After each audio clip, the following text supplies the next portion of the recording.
আসসালামু আলাইকুম। যারা এখনো এসএসসি রেজাল্ট দেখতে পারেননি অথবা মার্কশিট সহ দেখতে চাচ্ছেন বা মার্কশিট উঠাইতে চাচ্ছেন, এই ভিডিওটা তাদের জন্য। সো আমি একটা ভিডিও লিঙ্ক দিয়েছি, সেই ভিডিওর ডেসক্রিপশনে ২টা লিঙ্ক দেওয়া আছে এবং আমি এই ভিডিও ডেসক্রিপশনেও ২টা লিঙ্ক দিয়ে দেবো। সো আপনারা এখান থেকে শুধু রেজাল্ট দেখার জন্য ১ম যে ওয়েবসাইট লিঙ্কটা আছে সেটাতে ভিজিট করবেন।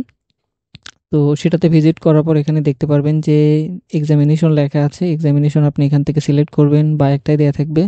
এরপর আপনি কোন ইয়ারে দিচ্ছেন, এখানে ২০২৫ দিয়ে আছে। বোর্ড সিলেক্ট করবেন এখান থেকে। এখান থেকে হচ্ছে আ আমার যেহেতু রাজশাহী বোর্ড এখান থেকে রোল নাম্বার, রেজিস্ট্রেশন নাম্বার এবং হচ্ছে আ এটা ২ টা যোগ করলে কত হয় সেটাতে সাবমিট করলে কিন্তু এখানে রেজাল্ট পেয়ে যাবেন।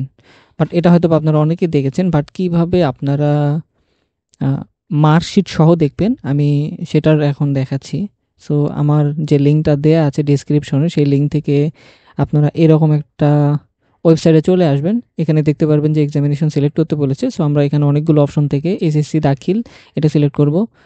ইয়ার আমরা সিলেক্ট করব ২০২৫ এবং এখান থেকে বোর্ড আমরা সিলেক্ট করব। আমি একটা টেস্ট পারপাসে দেখাচ্ছি। আমি রাজশাহী বোর্ডের একটা রেজাল্ট দেখাবো। আমি এখানে রাজশাহী বোর্ড সিলেক্ট করলাম এবং রেজাল্ট টাইপ আপনি যদি আপনার কোনো স্কুলের দেখতে চান সেক্ষেত্রে ইনস্টিটিউশন রেজাল্ট দেখবেন। আপনি যদি সেন্টার দেখতে চান সেক্ষেত্রে ডিস্ট্রিক্ট আপনি এরকম করে দেখতে পারবেন এবং কোনটার জন্য কি ইনফরমেশন লাগবে এটা সিলেক্ট করলে দেখতে পারবেন। সো আমি যেহেতু সিঙ্গেল একজনের রেজাল্ট দেখবো, আমি এখান থেকে ইন্ডিভিজুয়াল রেজাল্টে সিলেক্ট করছি এবং এখান থেকে তাহলে রোল রেজিস্ট্রেশন নাম্বার এবং এখানে একটা সিকিউরিটি কি থাকবে। সো আমি একটা রোল নাম্বার আমার একটা কপি করা আছে, আমি রোল নাম্বারটা দিলাম, রেজিস্ট্রেশন নাম্বারটা দিলাম এবং এখান থেকে আমি যে সিকিউরিটি কিটা আছে 3761 দিলাম। দেওয়ার পর আমি যদি গেট রেজাল্ট করি তাহলে আই গেস মার্কশিটটা পেয়ে যাওয়ার কথা। হ্যাঁ, এখান থেকে কিন্তু মার্কশিটটা অলরেডি দেখাচ্ছে। এখানে দেখাচ্ছে যে টোটাল জিপিএ 5, তারপর সাবজেক্ট নেম, মার্কস এবং গ্রেড।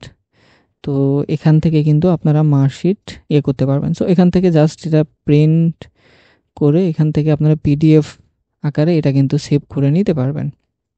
সো জাস্ট হচ্ছে এখন আপনারা এখান থেকে পিডিএফ করে নিতে পারবেন। সো এভাবে কিন্তু আপনারা এসএসসি রেজাল্ট দেখতে পারবেন। ধন্যবাদ।